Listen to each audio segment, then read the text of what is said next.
everybody, it's Regan Sample, your Longmont area realtor, and I'm here at Jennifer Asbury, a local mortgage broker, and we're talking about local, like northern Colorado housing market conditions. So one thing we were talking about is market's changing a little bit, and people are asking, is this still a good time to sell? Exactly. So what do you find out when people are talking to you, people you know? Well, one of the things that I've always noticed, and you're a longtime Boulder-based person, you're a Colorado native. I've lived here 21 years, and I've never had anybody say they didn't want to move to Colorado. I'm seeing lots of clients this year and last year. Sure. After COVID, they had the chance to actually work remotely. And so they may have moved to Chicago after they went to see you, and they said, gosh, I'd always want to move back to Colorado. So we're still seeing a lot of people wanting to move here. Yeah, that's for sure. So that's one thing when people say, oh, the housing market's going to slow down, it's not a good time to sell. Even in the Great Recession, people talk about property values just dropping and falling, and it happened in a lot of areas. I remember a job I had at the time, I was filing a lot of liens on property in Arizona, the whole state, like the whole Vegas area.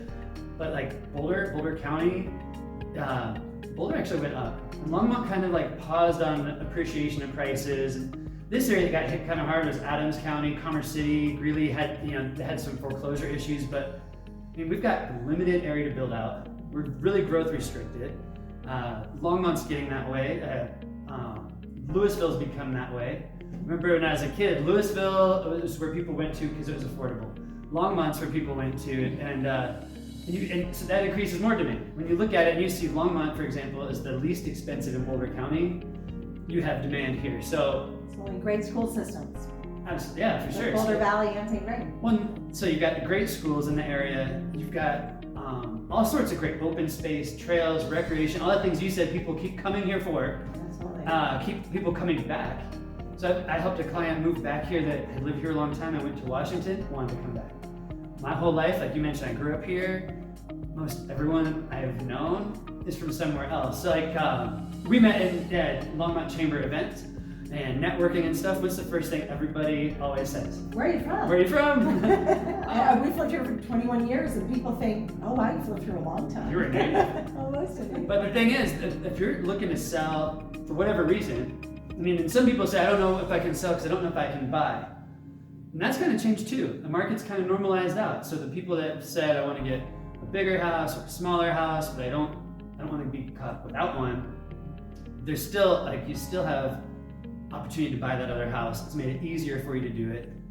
The price, it's the right time to sell. If it fits with your plan, if you've seen a place you want to go to, then it's the right time. It's not, we haven't shifted to a buyer's market. We're getting more balanced. Yeah, absolutely. So how long are you seeing houses on the market right now compared to what you saw even a month ago? Well, definitely longer. I've cautioned some people, like someone was talking about maybe listing their house, and I want to make sure people have realistic expectations. And I know there's other people that'll, and you probably see this too when people are talking about loans.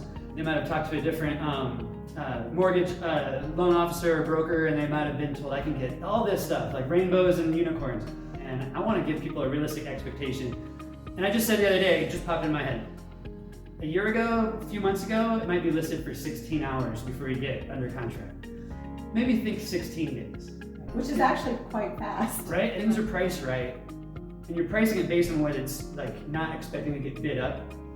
I think that's where people say, oh, prices are going down, I'm losing value. What's happened is if the house was listed at 500 and they had these irrational overbids, the real price is probably somewhere in there. And if you're pricing based on what your neighbors sold, you make sure you have someone comparing apples to apples, and make sure it's the right apples. It's a Honeycrisp to a Honeycrisp, not a Granny Smith.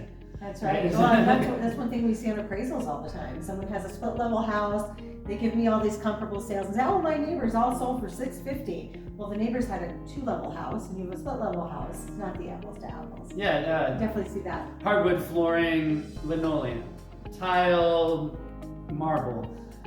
All the different fixtures make a difference. So you really want to make sure that you're looking at those things, have a realistic picture of what's going to be there. And you might have to try it.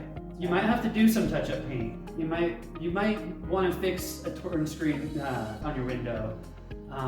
Clean it up. Yeah, or stage your house. Stage it, yeah. Right. Get rid of your clutter versus just, an agent friend I saw posted something the other day, an MLS picture out of Arizona, and the sellers are sitting at the kitchen table. And I was like, no, you gotta try.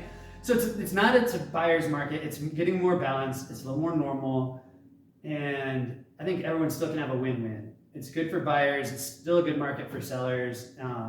So I don't think people should be afraid if it's what's right for. I mean, if it's the right time to do it, then you should definitely do it. I agree. So Great news.